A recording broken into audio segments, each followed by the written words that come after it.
All right, welcome to a new segment on the channel called Talking Ship with Joey. Talking Ship with Joey. Here's where I'm going to replay some of my favorite World of Warships games this weekend and talk to you a little bit about just things I've been thinking in general in life. So here we go. No fear. Here I am in one of my favorite ships, the Vermont. Why is it my favorite ship? Because these guns can overmatch just about anything in the game, and they have great aim. They're slow reload, but when you do hit something with the salvo dead on, more often than not, it is going to suffer. First thing I want to talk about today is gaslighting. Okay, so when you admit that you're wrong about something or were wrong in the past about something, sometimes you're doing that to be balanced and fair. Like, okay, well, it's not really my field of specialty. My assumption was incorrect. You admit that. And when you admit that, what do people do with that knowledge? But they say, oh, see, you were wrong. Nah, nah, nah, nah, nah, nah. And they hold it against you. And you think, well, why did I say that? Well, at that point, you have to realize you're having a conversation with someone who's not really trying to help you or better you in any way. They're poking at you. So if I block you on the Facebook, it's not an admission that you're 100% right or 100% wrong about anything. What it is an admission of is that you're irritating me. All right, come on, hit this Montana. We'll see. I don't know. It's an example that you're irritating me. I don't have great confidence all the time in dealing with people. Speaking out, it takes a lot of confidence to speak out on weather. And you know what? I've been right again and again and again and again on major forecast stories. There's that Minotaur. This is the perfect ship for killing a Minotaur. I've not really got a good salvo on anything yet. But there's a Schlieffen. That looks good. Come on. Ooh. A little behind.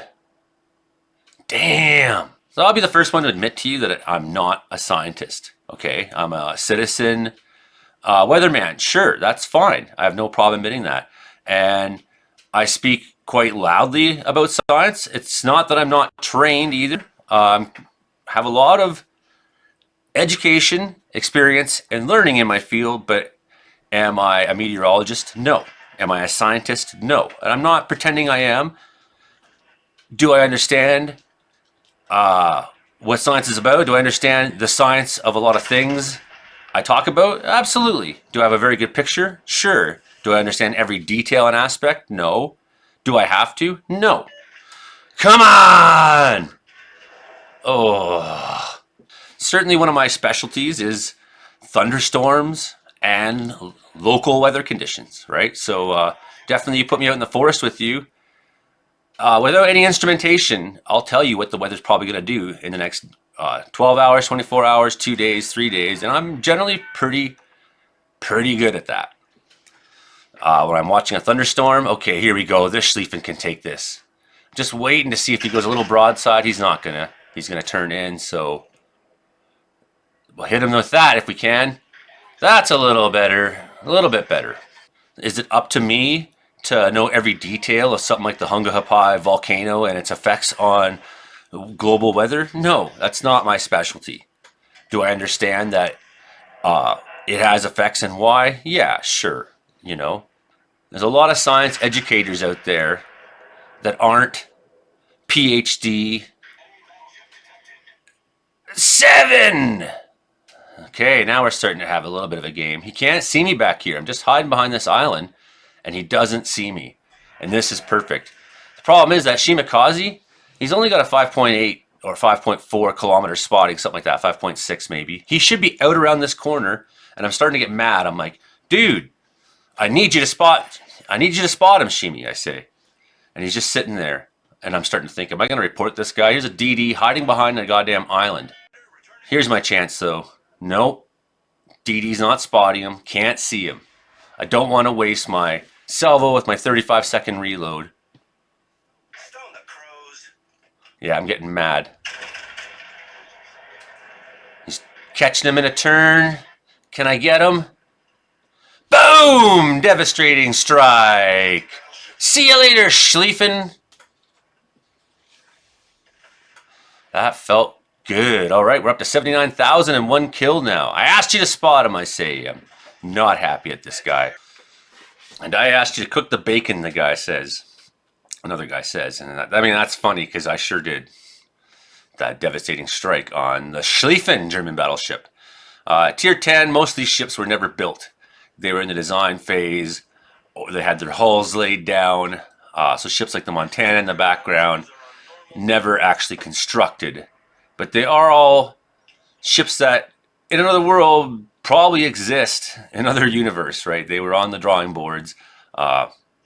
It's not like they were just made up by the game. These are historical things, creations. Here's another Schlieffen. It's like raining Schlieffens today. Let's see if I can get this guy. Just want to get him right straight on. So I'm just going to wait till his nose is around the corner a little bit. Okay, now I know where he is. Come on!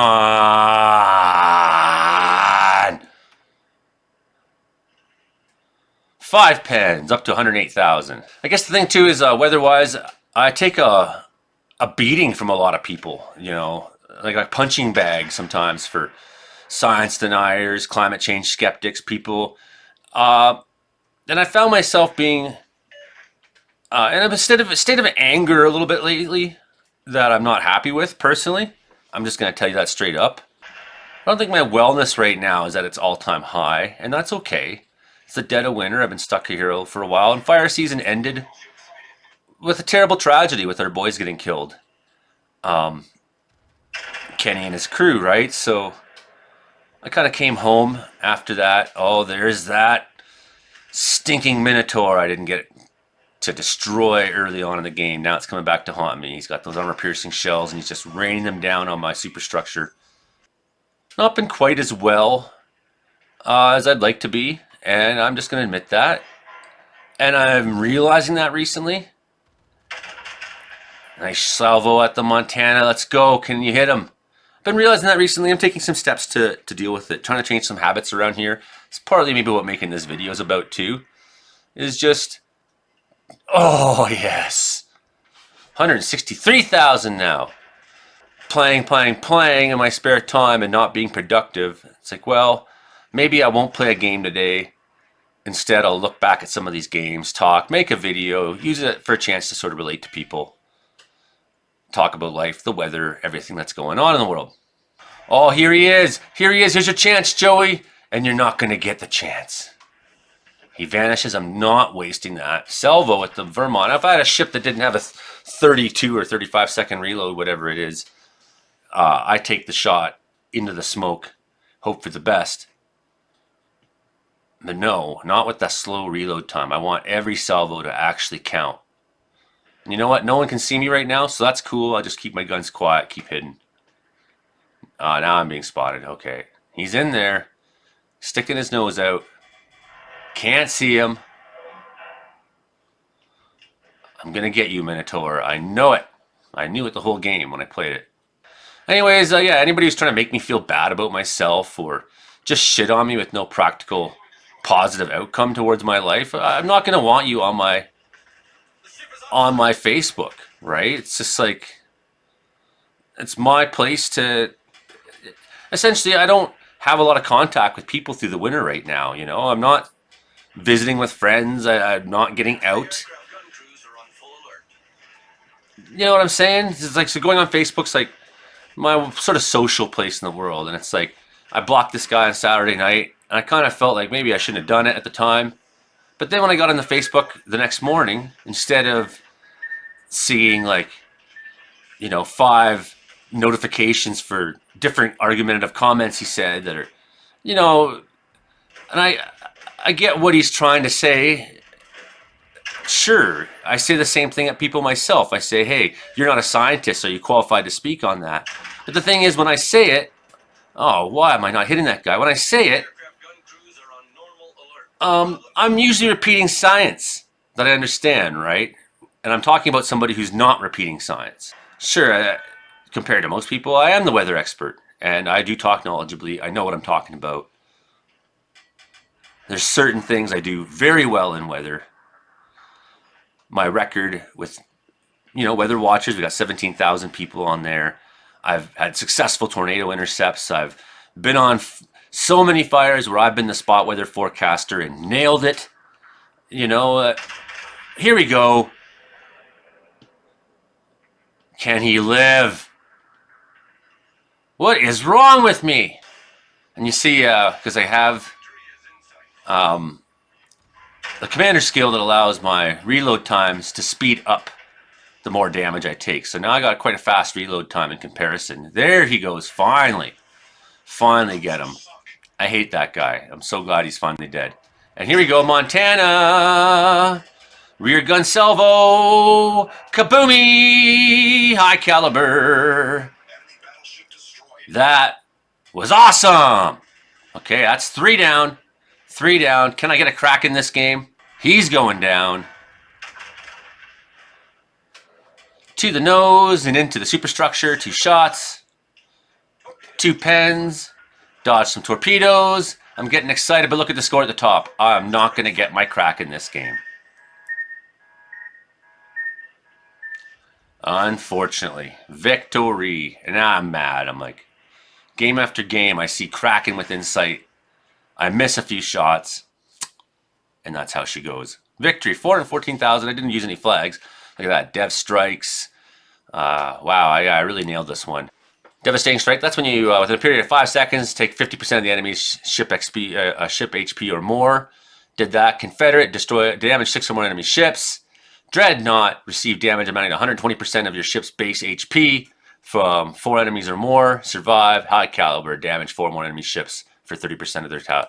And go look at the team score. There I am, number 2. So that Petro was good, and I actually complimented him at the time. So that's very nice of me. And here's the detailed report. 76,000 on that Montana. 73,000 on that Schlieffen. Oh, yeah. Minotaur, 10,000. I should have had him early in the game. That annoyed me. Luria, 29,000. Not bad. Missed a chance to kill him. Schlieffen, 28,000. Good game, good game, good game, Joey. Yeah, we had this big atmospheric river in California this week. And there's no way he lives now. He lives over Penn. What? That makes you crazy. But I finish him off anyways with the secondaries. Close quarters. I've taken a bit of a beating. And I'm on fire. Some really crazy stuff happened down there, I just made my forecast video today where I talked about 2 being destroyed. So if you do find yourself in my channel, do go and look at my forecast videos. That's what I'm here to do. Oh, come on. Come on. Boom! And here's where this is my favorite slime when I get 2 kills early and I'm real happy. What do I say to people? Thank you for playing. Okay, RNG, he says. Yeah, you know what? You put a destroyer out in front of a battleship with 450 caliber guns. In real life, that destroyer is not going to survive. So the fact that so often, you get used to so often being a destroyer who can just float around and do whatever you want. He can just sail around that corner and torp me before I can do any significant damage to him. Well, no. That's not how it would be in real life. It would be first salvo at you and your destroyer is destroyed from those caliber guns, right? So you'd be so wrecked, your ship would be dysfunctional. All hell breaking loose, and we get, California being destroyed by mudslides, insane amounts of rain, 10 inches in some places, heavy rains relentlessly in Los Angeles, flooding, mudslide, old forest fire scars are now allowing for water washouts. Do have even the chance of tornadoes, isolated tornadoes in California still going on today as I'm recording this. So this is quite a major story. And what I'm getting at this is I'm on a lot of weather groups. One of them is Weather in Science or Obsessed Weather Misfits. I don't remember which group it was. One of these groups. Here we go. Here's a Georgia deserves to die. Oh, it's hard. And now I'm not happy. What? That seems crazy to me. Crazy to me. Now, this guy's going to die. I'm not deterred at all, but I am disturbed. And I'm taking a lot of damage I don't think I should have had to. Now he goes down. Oh, that was brutal. But now we got that Georgia, I believe, who's in the cap. That work on this flank is done for now, I think. Just got to make this hard turn to get out of here. It's not an easy turn. Just shift my speeds a lot to try to get my rudder to dig in more. So I'm on this weather group, and they're on Saturday. They're talking about how bad it's going to be in California. As predicted, it was quite bad.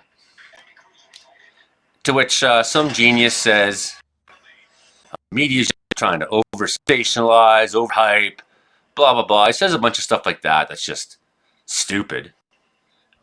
Number 4. Guy says, that's media hype. That's just all media talk, media hype. He's going on that, right? And I'm like, any amount of talking about it would be too much for a guy like that. Media hype. How stupid does it seem when time after time, I'm in trouble. Time after time after time, people are saying the exact same things, and disasters happen, and you just think, man, those people, they're not going to change. They're not going to stop saying that. They're not going to listen. I've been watching the weather for a long time. Nakamov gets me. It's not like I just started watching the weather. I mean, this is my lifelong passion, and in that time I've observed. Now, my own experience wouldn't count for much if there wasn't public record of all these events, but my own experience is observed changes year by year by year by year, or in chunks of years sometimes, especially chunks of years early on. But it feels like less and less chunks of years this last decade that these changes have been happening. It feels like things are speeding up and getting more intense. Storms are having an easier time finding cohesion. And what that's doing is allowing for smaller areas to get hit harder, as opposed to large areas getting snow and rain. Some areas are getting destructive storms in one place. Thank you for playing, says Joey. I like to chirp a little sometimes, but in a polite way. And again, I'm not running any economic bonuses because I don't have them. I don't have money to spend on a free game for the most part. I don't put money into World of Warships. Occasionally $10 here and there for some extra doubloons so I can compete in a battle pass or something. I don't go out to dinner very much or go to movies or shows or bars or spend money. So it's like one of the few things I do allow myself once in a while is a battle pass. Sure. So another devastating strike. That was awesome. And close quarters combat. 4 kills, 114 target hits. Not bad. Still third. Stalingrad and Bungo. I remember I complimented them as well. So Kevin Wish, Tatco, good job, you guys. You're good players. 35,000 the Georgia. And the Alaska, 31,000. I can't believe I didn't sink them right away. Ben him.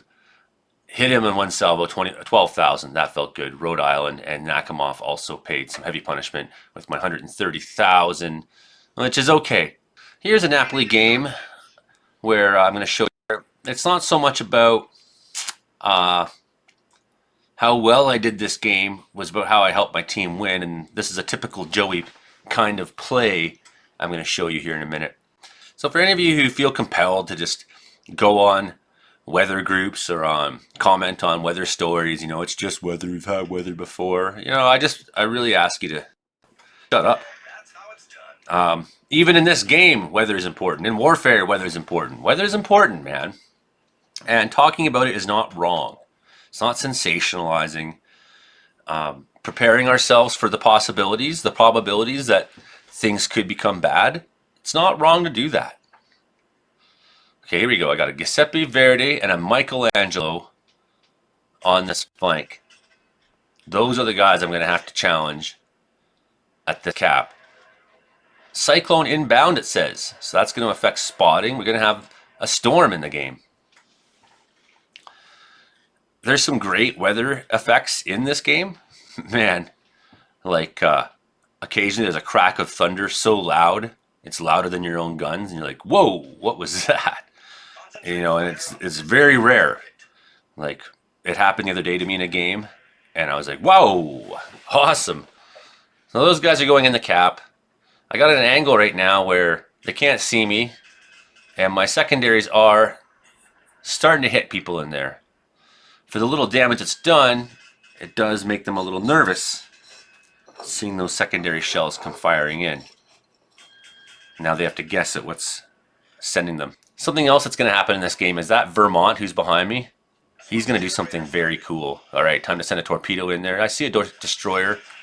Just send a torpedo and hope for something to happen. And angle myself away for a little bit while I'm in smoke. Our destroyer has been destroyed in this sector. So now it's up to me to push these guys. And I hit the destroyer with a torpedo. Nice. And that's when I realized the Michelangelo and the Giuseppe Verdi are coming into the cap and are going to challenge me. I'm thinking, okay, what am I going to do about this now? Here's a classic Joey play.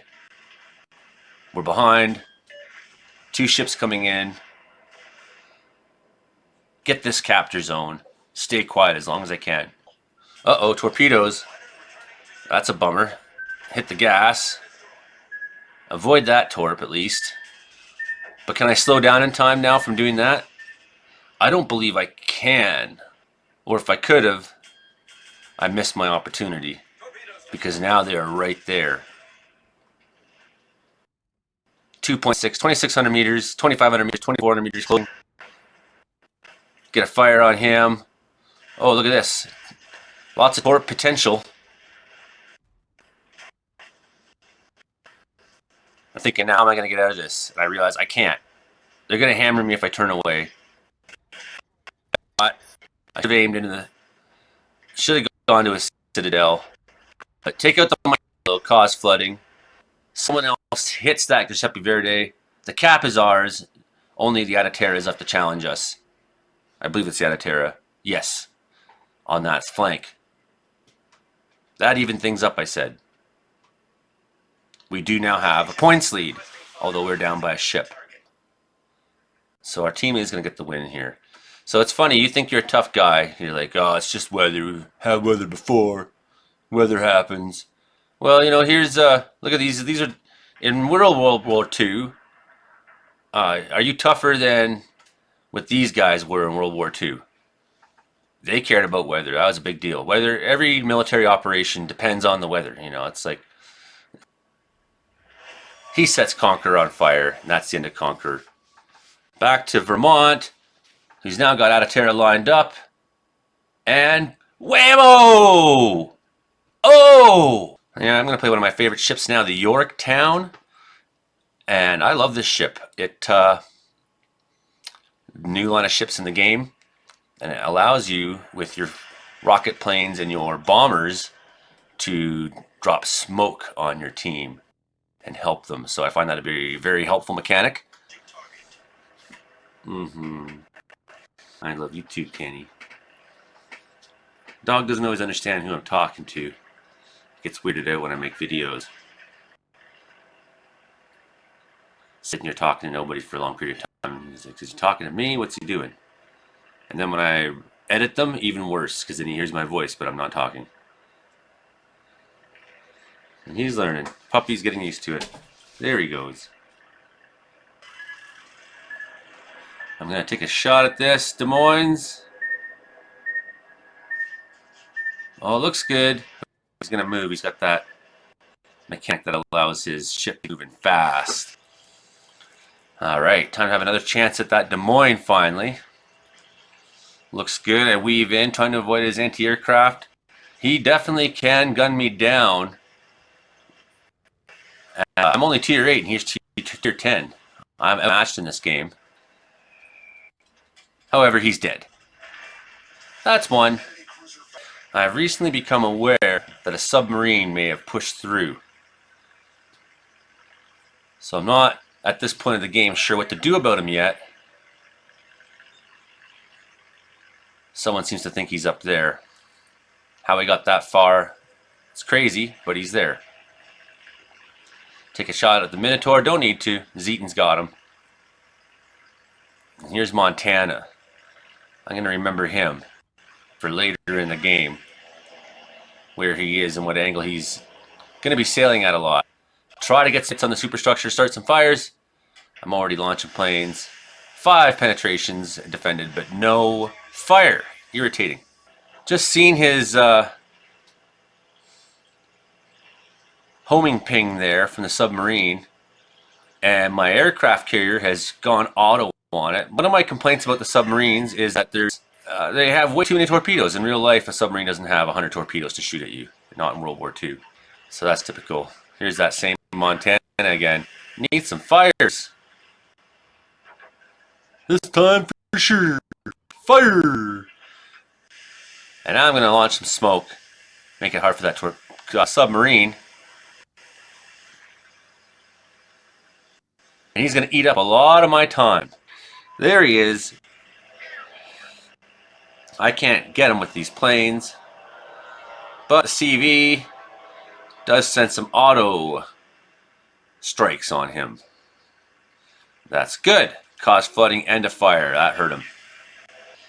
And then I find that same Montana. Still arrogantly sailing around like he owns our side of the map. I do not get a very good shot on him. I'm detected again by that sub. Drop some smoke. See where his torps are coming from. Hindenburg just misses. Splash damage. Devastating strike on the Nebraska out there. And teams are still evenly matched, but with 2 caps, but we have to defend one. There's that Montana again. Direct on the sub with my auto. Here's that Montana. Oh, I see the other sub. I think, damn, I could have been hitting him if I knew he was there, but instead I go for the Montana. Direct. Hits 5 pens, sets them on fire. The CV still attacking that submarine who's stupidly come in too close. I just let it go. I know I'm going to kill him. I do. Direct hit. He's dead. Here's that Montana again. I'm hoping to see the sub, but I know the range of my spotting and his spotting, I'm not going to be able to get a good salvo on him. I got to stick with the Montana. I do. Finish him off. Not a great hit again on my behalf.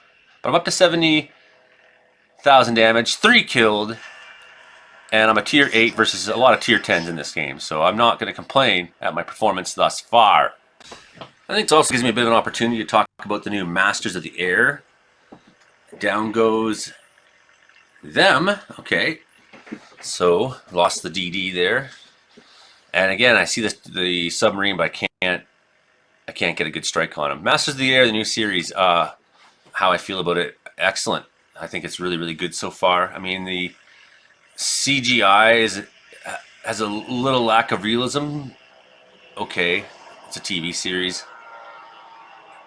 They don't have necessarily the budget to... No, but it looks really good. It looks really good. And the thing is, the characters are really good. And the pain that people are feeling is believable.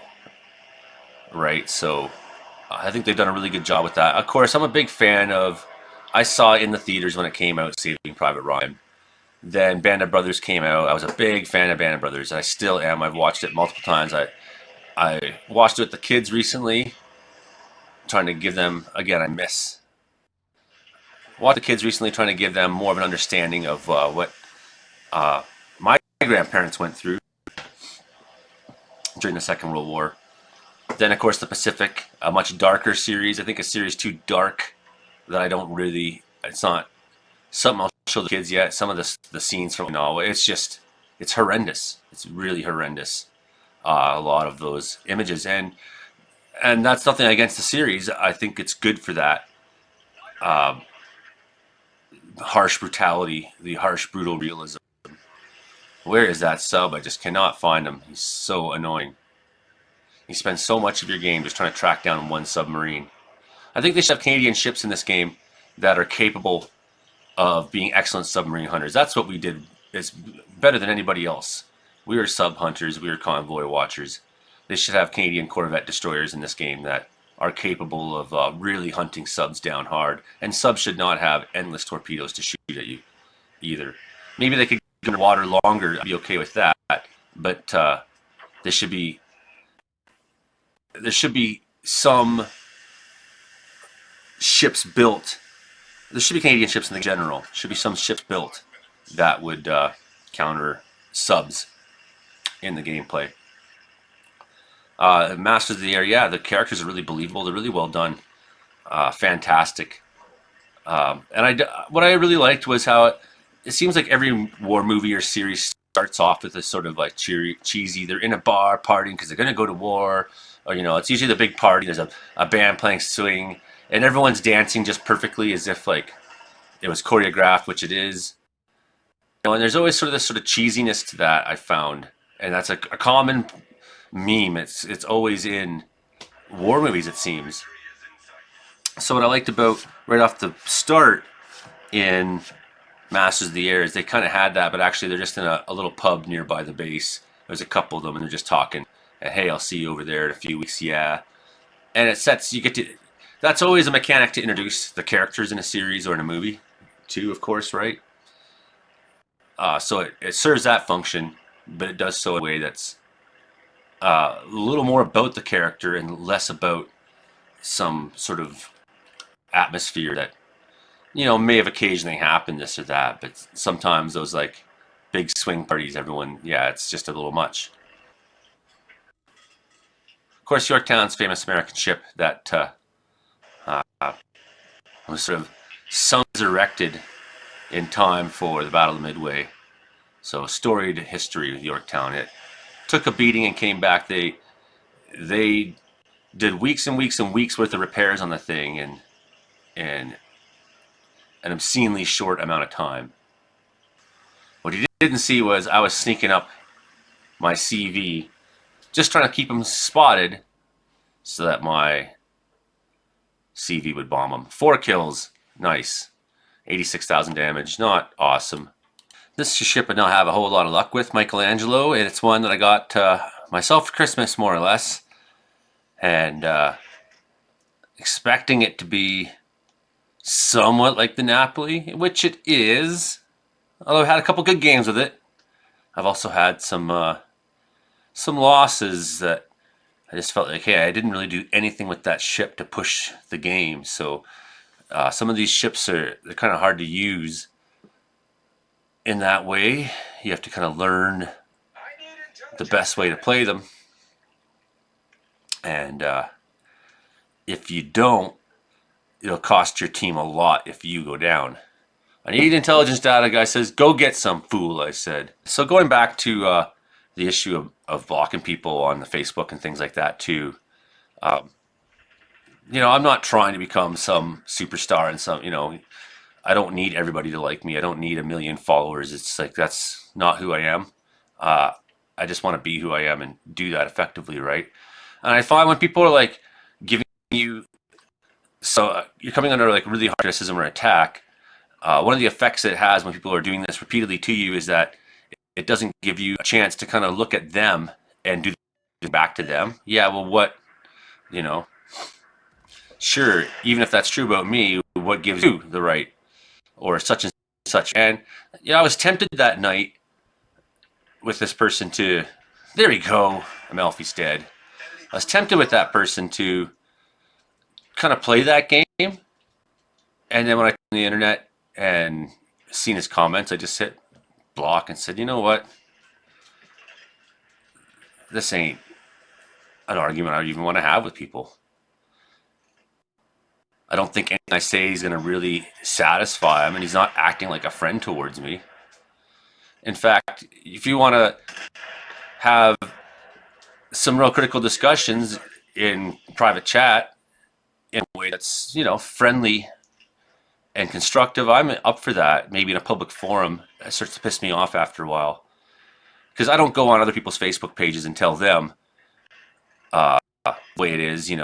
That's I might leave a comment once in a while and say I don't really agree with that, and leave it at that. And then I'll go to my own Facebook and I'll write there. This is what I think. I'm in trouble here, trying to get the cap, and I know I'm just going to get pounded by everybody. See, they've already hit me. It reset the capture. If I stay in there and try to get it, I'm going to take a pounding from that guy and that Nagato who's coming. However, I do kill him, and now I think, well, there's only 2 of them there, and I got a battleship and a sub. There's another sub out there somewhere too. Maybe it's my chance to push into A instead. Sail it a B.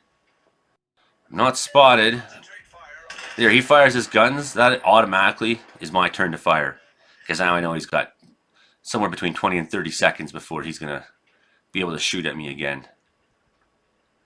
Oh, Baltimore, I'm thinking. No, I miss him. Now, all these games, I can't crack the Kraken. Just can't quite get there. But yeah, for sure, I'm not perfect. I'm not all-knowing. Not everything is my specialty, certainly. And that's why I don't talk about a lot of those things much. That's why I have Interior Weather and Wilderness Watchers, where mostly I talk about British Columbia. Because that's out my window, that's what I understand the most, and I feel the most knowledgeable and comfortable to talk about.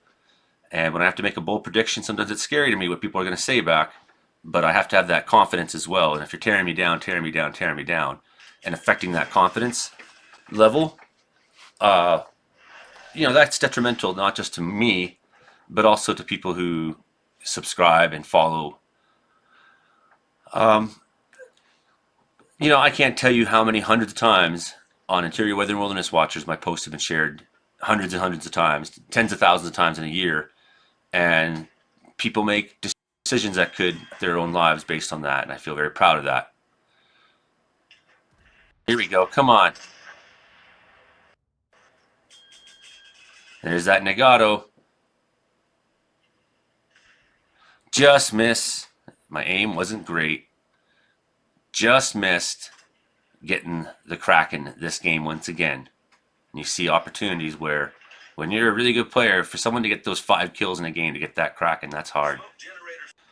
I can tell you people after the fires this summer, last summer down in the Okanagan, Shuswap said to me that, they got all out, they thanked me, people sent me hats and t-shirts saying that they got all their livestock out before the fire got there. There goes Nagato, he's going down. My secondaries are hitting him hard. I knew I was going to take that salvo, but I keep pushing it around that corner. I don't really have much of a choice. Secondaries are just raining on him. Isn't that awesome? And the message I get from people on Web Watchers all the time is don't stop talking, right? Don't stop posting. So my confidence isn't just hard on my mental health, but it's not, I need to keep doing what I'm doing.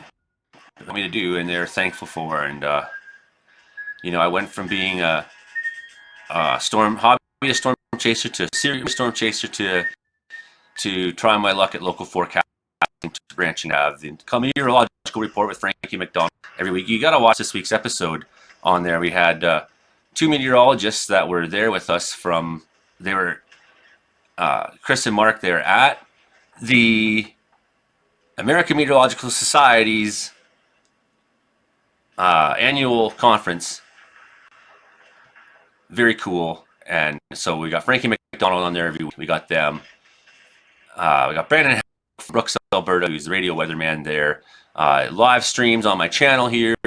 I make a complete version. That complete version is only 1 hour long, and it goes out to CKUW in Winnipeg. It goes out to a radio station called CFUR in Prince George. It goes out to a radio station called CFBX in Kamloops, and it also is aired on Rogers Television in Vancouver Island.